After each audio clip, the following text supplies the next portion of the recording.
ರಾಗಲ್ಪರ್ವಿ ಜಮೀನು ವಿವಾದಕ್ಕೆ ಜನರು ಗುಂಪೊಂದು ವ್ಯಕ್ತಿ ಮೇಲೆ ಮಾರಣಾಂತಿಕ ಹಲ್ಲೆ. ರಾಗಲ್ಪರ್ವಿ ಗ್ರಾಮದಲ್ಲಿ ಜಮೀನು ವಿವಾದಕ್ಕೆ ಸಂಬಂಧಿಸಿದಂತೆ 10 ಜನರ ಗುಂಪೊಂದು ವ್ಯಕ್ತಿಯೊಬ್ಬರ ಮೇಲೆ ಮಾರಣಾಂತಿಕ ಹಲ್ಲೆ ನಡೆಸಿದ ಘಟನೆ ನಡೆದಿದೆ. ಜೀವ ಭಯದಲ್ಲಿರುವ ಸಂತ್ರಸ್ತ ಶರಣಬಸವ ಬೆಳಗಿನೂರು ಅವರು ತಮಗೆ ಮತ್ತು ತಮ್ಮ ಕುಟುಂಬಕ್ಕೆ ಸೂಕ್ತ ರಕ್ಷಣೆ ಒದಗಿಸುವಂತೆ ಪೊಲೀಸ್ ಇಲಾಖೆಗೆ ಮನವಿ ಮಾಡಿದ್ದಾರೆ.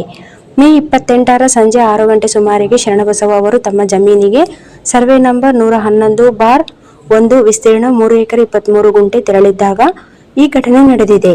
ನ್ಯಾಯಾಲಯದಲ್ಲಿ ಪ್ರಕರಣ ಬಾಕಿ ಇದ್ದರೂ ಎದುರಾಳಿಗಳು ನಿನ್ನ ಹೊಲದಲ್ಲಿ ಬೆಳೆ ಬೆಳೆಯಲು ಬಿಡುವುದಿಲ್ಲ, ಹೊಲವನ್ನು ಬೀಳು ಬಿಡಬೇಕು ಎಂದು ಒತ್ತಾಯಿಸುತ್ತಿದ್ದಾರೆ ಎಂದು ದೂರುದಾರರು ತಿಳಿಸಿದ್ದಾರೆ. ಸಂಬಂಧಿಕರಾದ ಯಂಕಪ್ಪ, ಅಮರೇಶ್ ಮತ್ತು ಇತರರು ಅಕ್ರಮವಾಗಿ ಜಮೀನಿಗೆ ಪ್ರವೇಶಿಸಿ ಅವಾಚ್ಯ ಶಬ್ದಗಳಿಂದ ನಿಂದಿಸಿದ್ದಲ್ಲದೆ ಕಣ್ಣಿಗೆ ಕಾರದ ಪುಡಿ ಎರಚಿ ಕಲ್ಲುಗಳಿಂದ ಭೀಕರವಾಗಿ ಹಲ್ಲೆ ನಡೆಸಿದ್ದಾರೆ. ಈ ದಾಳಿಯಲ್ಲಿ ಶರಣಬಸವ ಅವರ ತಲೆಗೆ ಗಂಭೀರ ಗಾಯವಾಗಿದ್ದು ಫ್ರ್ಯಾಕ್ಚರ್. ಅವರು ಆಸ್ಪತ್ರೆಯಲ್ಲಿ ಚಿಕಿತ್ಸೆ ಪಡೆಯುತ್ತಿದ್ದಾರೆ.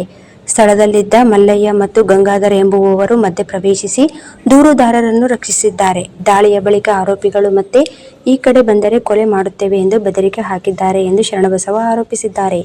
ಈ ಸಂಬಂಧ ಬಳಗನೂರು ಪೊಲೀಸ್ ಠಾಣೆಯಲ್ಲಿ ಗುನ್ನೆ ನಂಬರ್ 96/2026 BNS 2023ರ ವಿವಿಧ ಕಲಂಗಳ ಅಡಿ ಪ್ರಕರಣ ದಾಖಲಾಗಿದೆ. ಆದರೆ ಸ್ಥಳೀಯ PSI ಅವರು ಆರೋಪಿಗಳನ್ನು ಇದುವರೆಗೆ ಬಂಧಿಸಿಲ್ಲ ಎಂದು ಶರಣಬಸವ ಅಸಮಾಧಾನ ವ್ಯಕ್ತಪಡಿಸಿದ್ದಾರೆ.